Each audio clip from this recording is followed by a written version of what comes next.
Earlier in the show, I told you about a militant action in which a branch of the RBC went kaboom.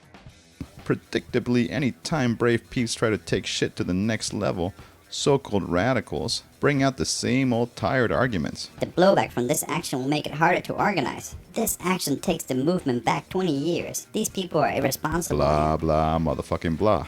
Seriously, these folks act like prisoners in a penitentiary who suck up to the guards to get special privileges while snitching on those trying to start the slave revolt. If they had it their way, these motherfuckers would have us organizing marches and die-ins till the end of the fucking world. According to my source, the end of the world will be on February 14th in the year 2016. Valentine's Day. Bummer. To help us unravel why this annoyance keeps happening, and since we have less than 4 years to go until the whole fucking thing goes to shit, I bring you Peter Gelderloos, author of How Nonviolence Protects the State. Hey Pete, how the fuck are you? Doing pretty good today. So, Peter, how the fuck does nonviolence protect the state? Basically the idea is that, well, especially in North America, pacifists and nonviolent advocates have had a very defining role and even a censoring role in determining what other people's participation can be in a whole range of social struggles, and that the way that they've affected social struggles has made it very much easier for the state to control those social struggles. That nonviolence plays a function of recuperating social struggles, of taking out their teeth, making them harmless, so that they can just exist in this sort of cesspool of democratic plurality in which everything is okay, nothing can really be challenged or changed, and ideas, opinions can be expressed infinitely without ever having any real impact, without really translating into action. A lot of times people will justify nonviolence, making the very common sense, very simple and ultimately false argument that violence is the government's strong suit, and it makes no sense to fight the violence of the government with violence of our own. And what they're doing is conflating very, very different activities. They're suggesting that somehow defending yourself against police violence, or destroying commodities, or taking over property, fighting to free prisoners, indigenous people fighting to take over stolen land, things of this nature, somehow has any similarities with governments carpet bombing villages, or using landmines, or police torturing people, or putting someone in prison. That just because by some linguistic coincidence these different things can be described as violence, that somehow there's not only similarities between them, but that they're the same thing, and that one is going to reproduce the other. When in fact, by fighting back, people actually raise the stakes of repression and oppression for the state, and actually make real short-term differences, and I think also have a greater potentiality of ultimately destroying the state and capitalism, and helping us create those worlds that we want.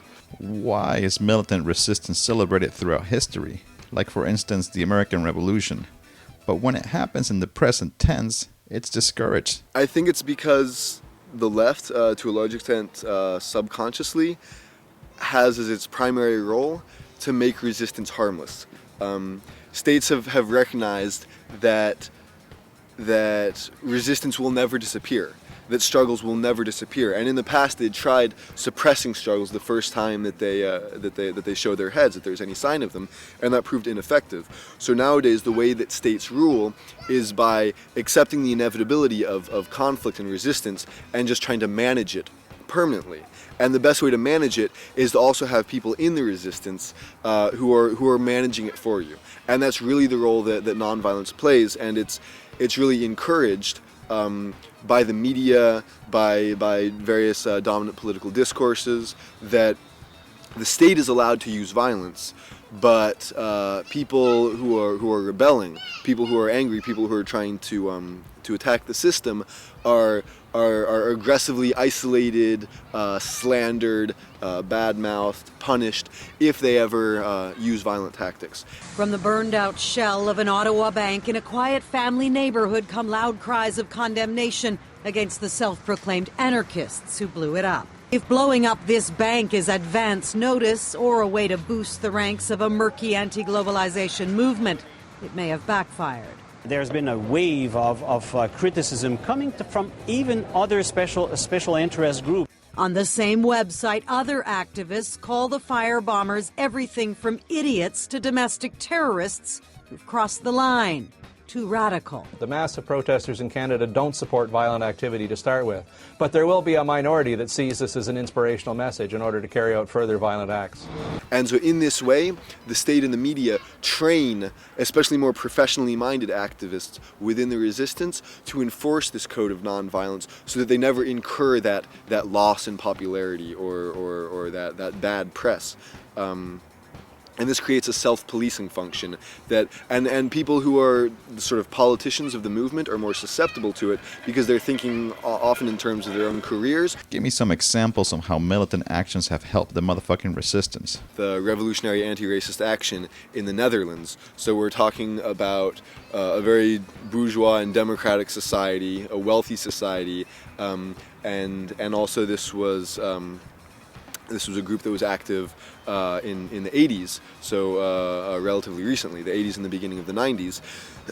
And they participated in a broader movement against Shell Oil Company, specifically demanding divestment from South Africa.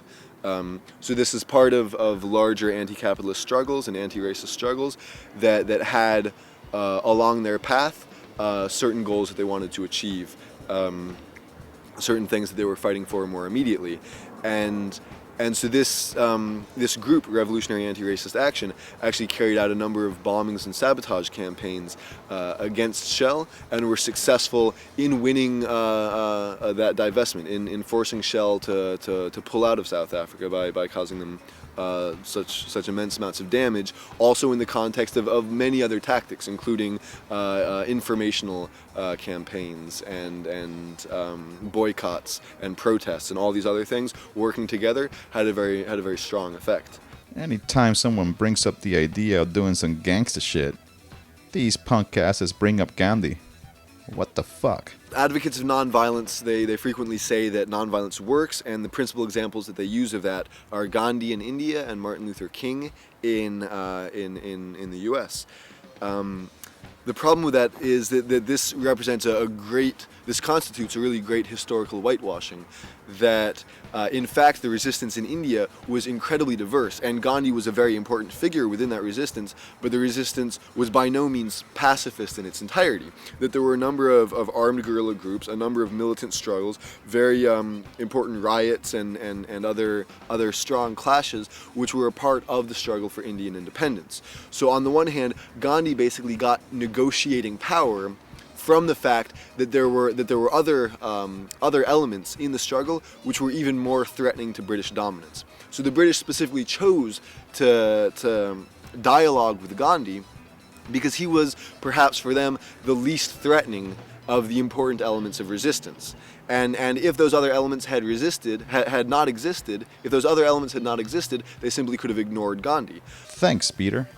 And that about does it for this edition of It's the End of the World as we know it and I feel fine. A triple cheese whoop whoop with bacon to the following slaves for keeping this pulpit of vulgarity operational. Gordon, Audrey, Britton, Maureen, Joao, Michael, Stephen, Vincent, Sakura, Edwin, Jim, Peter, Michael, Rodney, Matthew, Dan, Bella, Carlos, Anastasios, Ryan, and Ria. Hammerific. I'd also like to let y'all know that I have uploaded a new piece of my upcoming film, And Civ, on andciv.com. For links to militant actions or to comment on this show, just visit my fucking website, stimulator.tv. Now go out there and smash pacifism.